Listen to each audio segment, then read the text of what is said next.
Halo, salam jumpa bersama saya Putra Nusombai dari Kupang, Nusa Tenggara Timur. Pada video kali ini saya akan menyajikan soal dan pembahasan materi pada pelajaran IPS untuk jenjang SMP. Nah, pembahasan dan soal yang akan saya sampaikan ini adalah pada materi bab 1, yaitu manusia, tempat, dan lingkungan.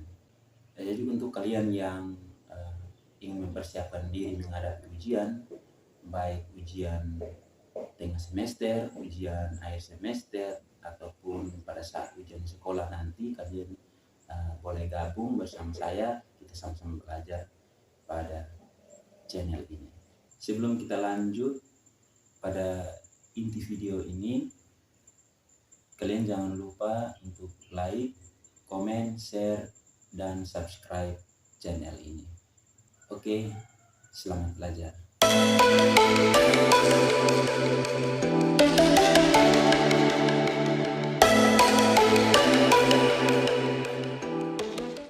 Soal yang pertama, walaupun Indonesia berada di wilayah tropis yang cenderung panas, namun ada penduduk yang tinggal di daerah pegunungan dan dataran tinggi yang memiliki suhu yang rendah. Kebiasaan atau aktivitas penduduk untuk menghadapi suhu dingin di daerah tersebut adalah A. Memakai baju dari bahan katun yang tipis. B. Atap rumah menggunakan seng. C. Membangun rumah dekat dengan aliran sungai. D. Menggunakan banyak sunblock. Oke, jadi jawabannya adalah B. Atap rumah menggunakan seng.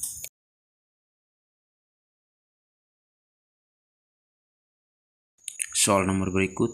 Batas Indonesia dapat dilihat dari 3 aspek, yaitu batas darat, batas laut, dan batas arah. Itu utara, selatan, barat, dan timur. Berdasarkan batas arah, batas Indonesia di sebelah barat adalah A. Indonesia berbatasan dengan Timur Leste, Australia, dan Samudra Hindia. B. Indonesia berbatasan dengan Papua Nugini dan Samudra Pasifik. C. Indonesia berbatasan dengan Samudra Hindia.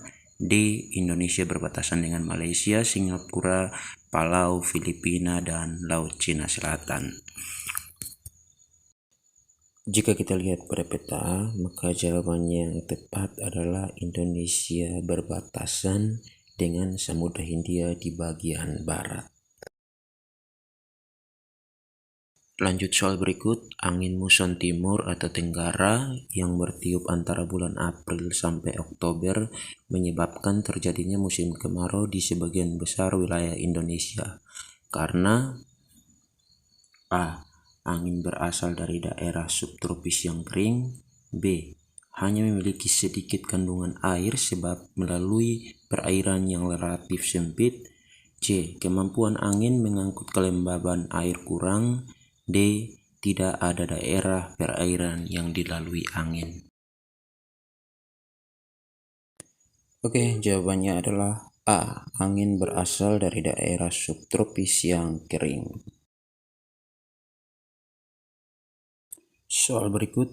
Kondisi yang memperhatikan faktor jarak dan biaya dalam interaksi keruangan disebut A. Saling melengkapi. B. Kesempatan antara. C. Kemudahan transfer. D. Untung rugi. Baik, jadi jawabannya adalah B. Kesempatan antara atau intervening opportunity, yang berarti dalam prosesnya terdapat alternatif atau memberikan pilihan yang terbaik. Biasa alternatif ini dipengaruhi oleh faktor jarak dan biaya. Berikutnya, Musalaki merupakan nama rumah adat khas A. Papua, B. Sulawesi Utara, C. Nusa Tenggara Barat, D. Nusa Tenggara Timur. Jawabannya adalah D. Nusa Tenggara Timur.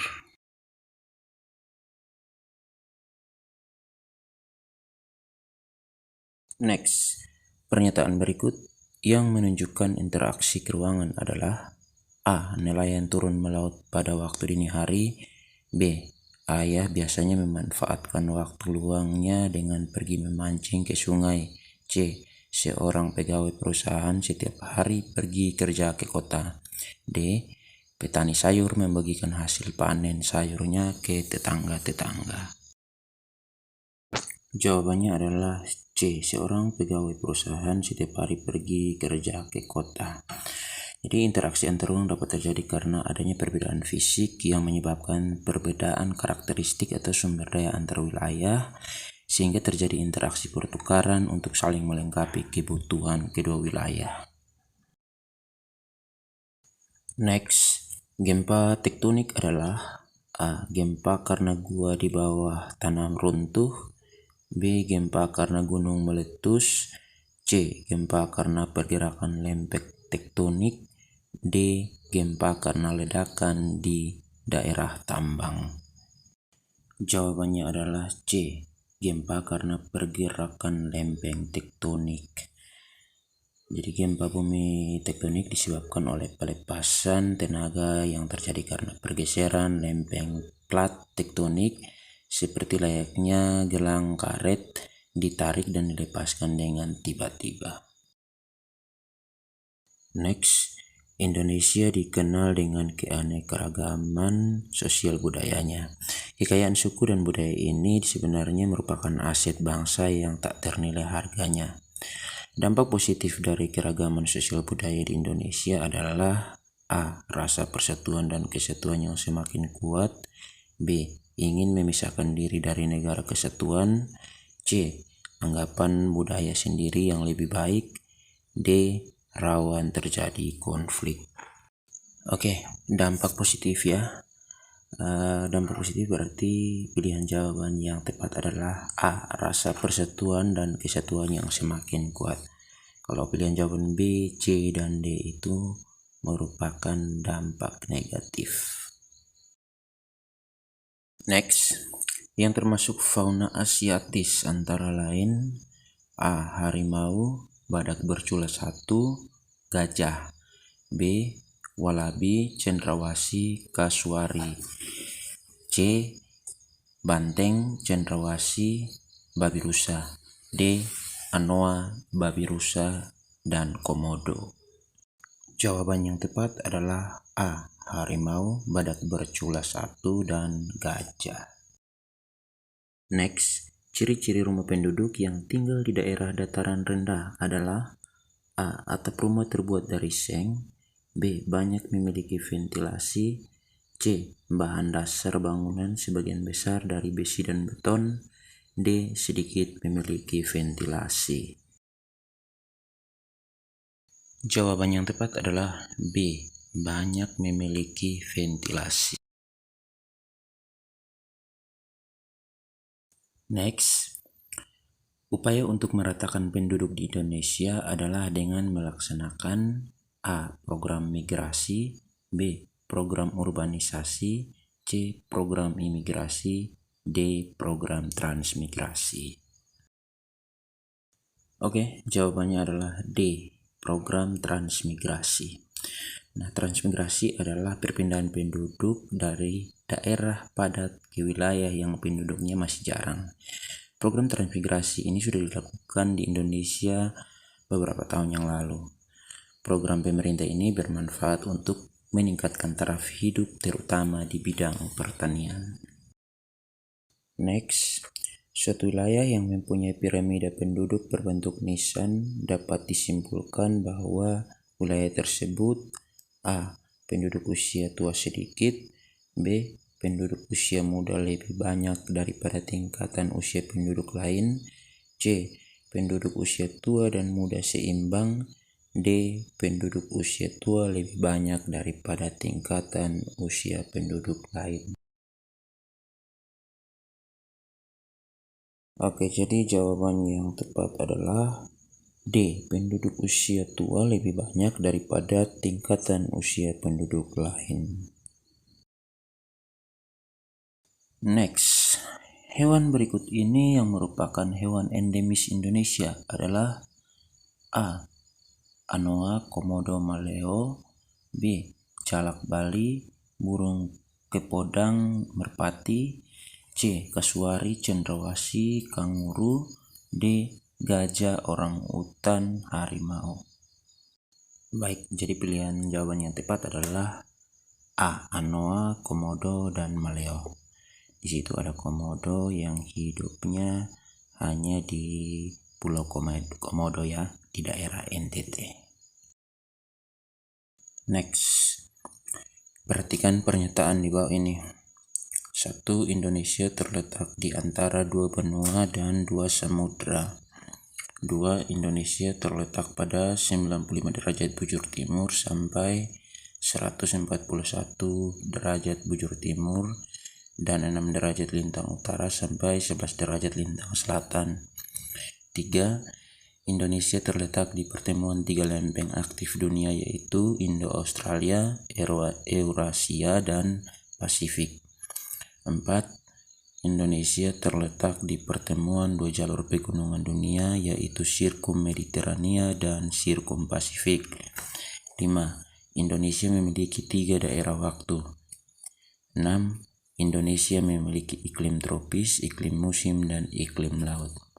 Pertanyaannya, letak Indonesia secara geografis ditunjukkan oleh angka A4, B3, C1, D2. Jika kita perhatikan peta geografis Indonesia, maka posisi Indonesia itu terletak di antara benua Asia dan benua Australia, lalu Samudra Pasifik dan Samudra Hindia. Jadi jawaban yang tepat pada pertanyaan ini adalah C, angka 1. Next, pertumbuhan penduduk secara menyeluruh dalam suatu negara dapat dihitung dengan menggunakan rumus A. P sama dengan PO tambah M kurang L tambah E kurang I. B. P sama dengan PO tambah L kurang M tambah E kurang I. C. P sama dengan PO tambah M kurang L tambah I kurang E. D. P sama dengan PO tambah L kurang M tambah I kurang E. Nah, pertumbuhan penduduk suatu negara itu dipengaruhi oleh 2 faktor.